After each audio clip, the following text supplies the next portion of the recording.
दोस्तों, क्या आपने कभी सोचा है कि जब आधी रात के सन्नाटे में एक बड़े से घर के अंदर एक बेहद खूबसूरत और नटखट साली चुपके से अपने जवान और हैंडसम जीजा जी के कमरे में आती है, तो उनके बीच किस कैसी मीठी नोक झोंक और कैसा चरम रोमांस शुरू होता है।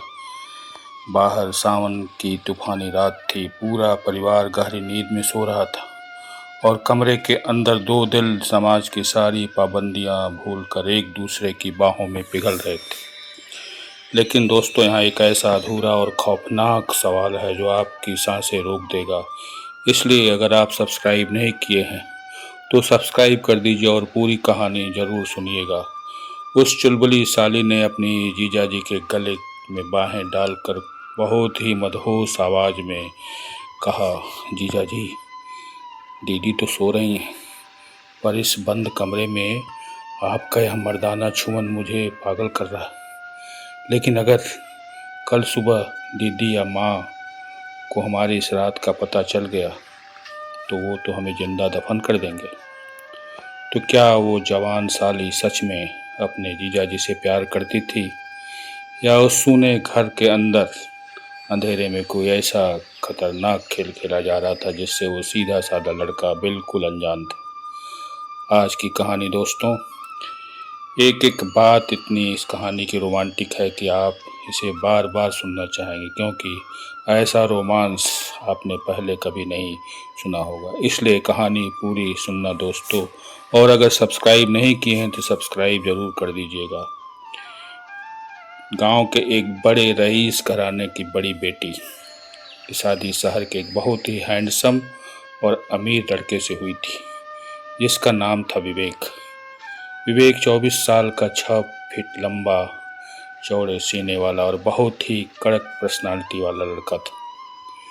विवेक अपनी पत्नी के साथ पहली बार अपने ससुराल यानी गांव आया हुआ था, और उस घर में विवेक की एक छोटी साली थी, काजल। काजल काजल की उम्र करीब 20 साल थी। वह बेइंतहा खूबसूरत, चुलबुली, शरारती और बेहद नाजुक मिजाज वाली लड़की थी, जिसकी बड़ी बड़ी कशिश भरी आंखें और पतली कमर पूरे गांव में मशहूर थी। काजल बहुत नटखट थी और विवेक को जीजा जी कम, अपनी उम्र का दोस्त ज़्यादा समझती थी। दोनों के बीच दिन भर मीठी मीठी नोक झोंक और छेड़छाड़ चलती रहती थी। एक दोपहर की बात थी दोस्तों। विवेक की पत्नी अपनी माँ के साथ किसी रिश्तेदार के यहाँ गई हुई थी। पूरे बड़े घर में सिर्फ जीजा विवेक और साली काजल थी। बाहर बहुत तेज धूप थी और सन्नाटा छाया हुआ था। विवेक अपने कमरे बेड पर लेटा हुआ था और फोन चला रहा था।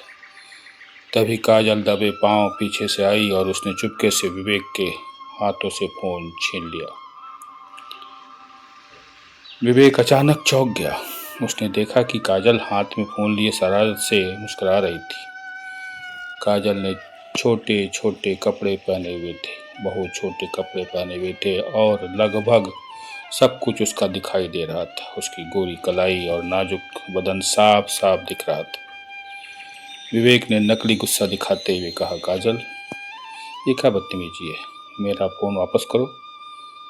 आधी रात, साला आधी रात को भी तुम्हारी शरारतें खत्म नहीं होती, और अब तो दोपहर में भी शुरू हो गया। हटो, पीछे हटो, चलो, मेरा फ़ोन दो जल्दी। काजल ने चालाकी से फ़ोन को अपनी पीठ के पीछे छुपा लिया और थोड़ा सा मुँह बनाकर बोली, अच्छा जी, बड़े आए हो डांटने वाले। शहर से क्या आए हैं कि अपने आगे किसी को समझ ही नहीं रहे। फ़ोन तो तब मिलेगा जीजा जी जब आप पहले मुझे वो सिल्क वाली साड़ी दिलाएंगे जिसका वादा आपने दीदी के शादी में किया था, वरना ये फ़ोन मैं दीदी को दे दूंगी और कहूँगी कि जीजा जी फ़ोन पर दूसरी लड़की से बात कर रहे थे और फ़ोटो देख रहे थे उसकी। विवेक की शरारत से मुस्कुराते हुए एक कदम और आगे बढ़ा दिया। वो भी कम शरारती नहीं था। वो बेड से उठकर काजल के बिल्कुल करीब आ गया और दोनों के बीच की दूरी एकदम उस समय खत्म हो चुकी थी।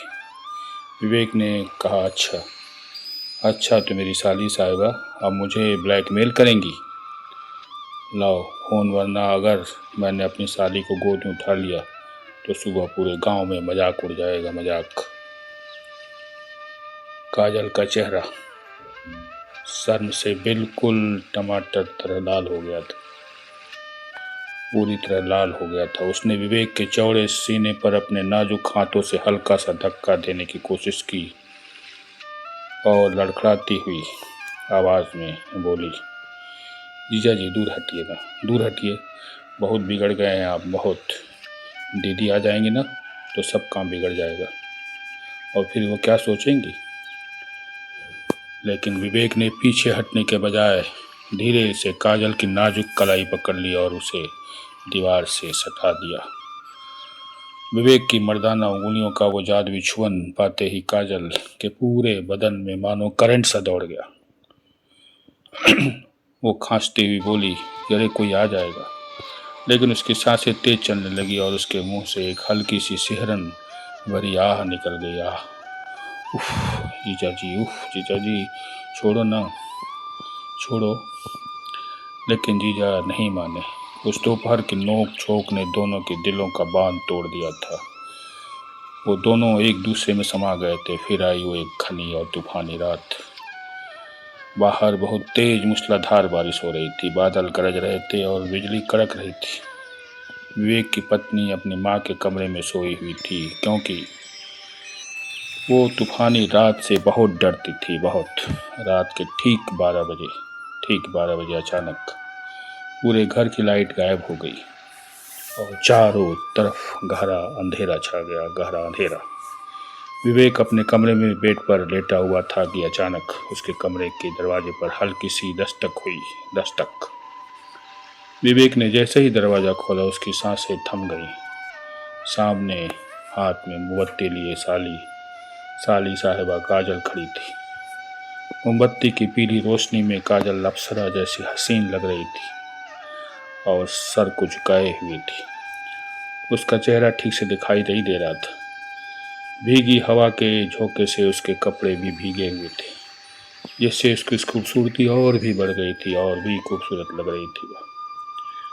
फिर वह कांपती आवाज में कहा, जीजा जी मुझे अपने कमरे में अकेले बहुत डर लग रहा।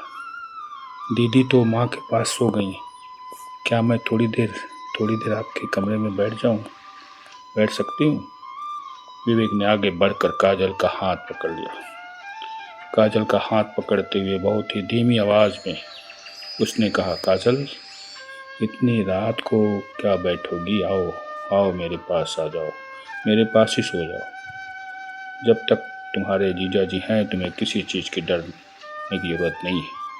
तुम डरा मत करो, जब भी डरो तो हमारे पास आ जाया करो। तो दोस्तों, जीजा और साली का रिश्ता बड़ा ही अनमोल होता है, पर इस तूफानी रात में छुआ हुआ कोई राज का झोल है। हाँ दोस्तों, इस तूफानी रात में छुपा कोई राज का झोल है। भूल गए हम जमाने के सारे कायदे और रस्में। हाँ दोस्तों, भूल गए हम जमाने के सारे कायदे और रस्में। तुम्हारी बाहों में आज हमारा सवेरा हो जाएगा। तो जीजा जी देखिए, मजाक मत कीजिए, अभी दीदी देख लेगी ना तो सब काम बिगड़ जाएगा। काजल ने तुरंत जीजा जी को सतर्क किया, लेकिन विवेक नहीं माना।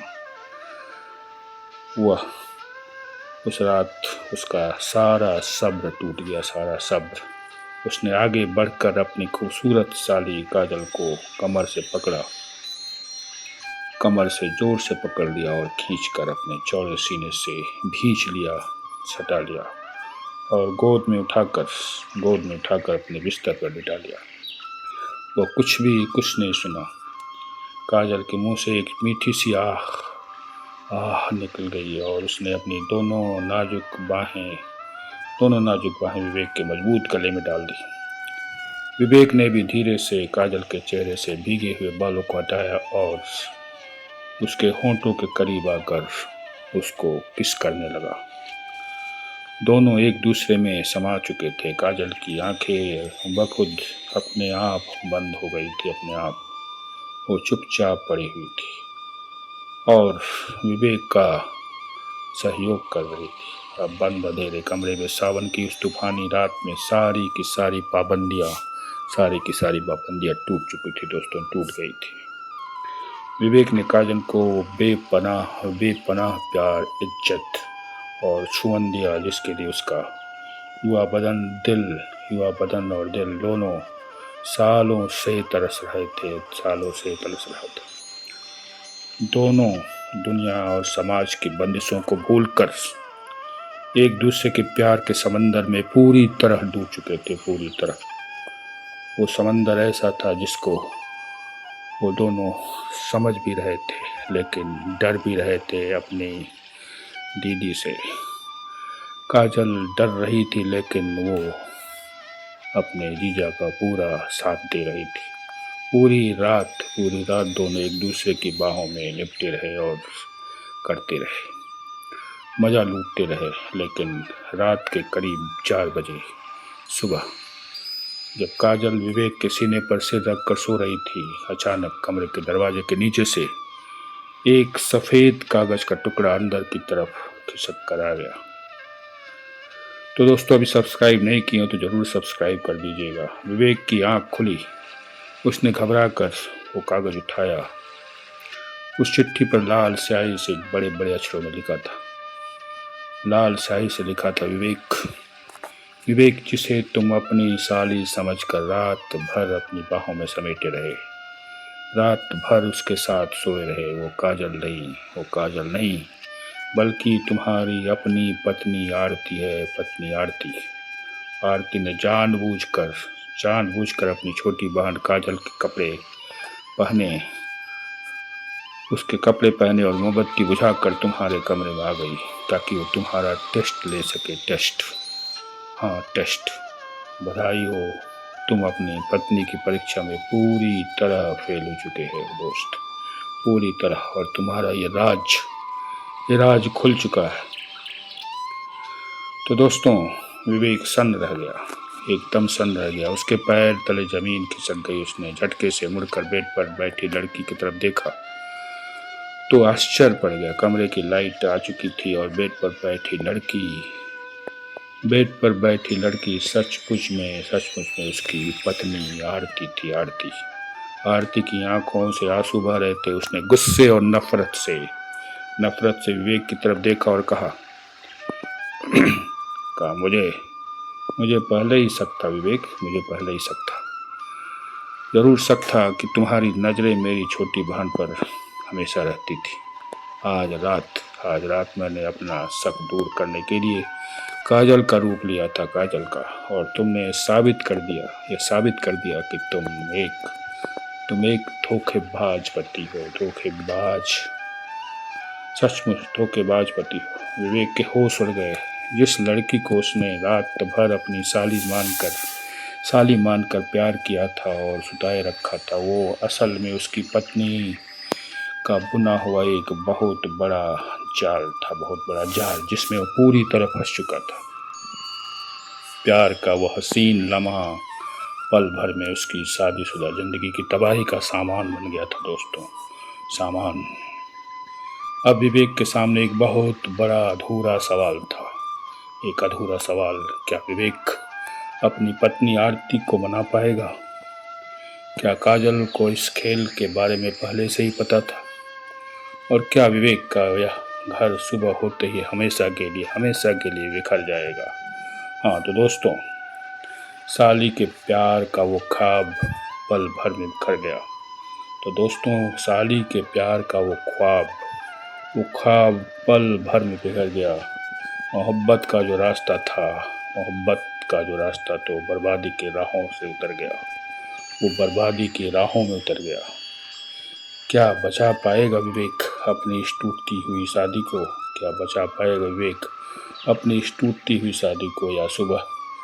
या सुबह के उजाले में खत्म हो जाएगा उसकी जहां, या सुबह के उजाले में खत्म हो जाएगा उसका प्यारा सा जहां। तो दोस्तों, क्या आरती का अपने ही पति का ऐसा टेस्ट लेना चाहिए था? क्या विवेक को अपनी साली समझकर ऐसा कदम उठाना चाहिए था? इस कहानी का अगला रोमांचक भाग पार्ट 2 बहुत जल्द आने वाला है दोस्तों, बहुत जल्द। अगर आप इसे तुरंत देखना चाहते हैं तो अभी इस वीडियो को लाइक करें और कमेंट बॉक्स में पार्ट 2 जरूर लिखें। जैसे ही इस वीडियो पर 500 कमेंट्स पूरे होंगे मैं इसका अगला भाग अपलोड कर दूंगा। तब तक के लिए चैनल को सब्सक्राइब जरूर कर दीजिए और घंटी का बटन दबा दें। तब तक के लिए धन्यवाद दोस्तों, धन्यवाद।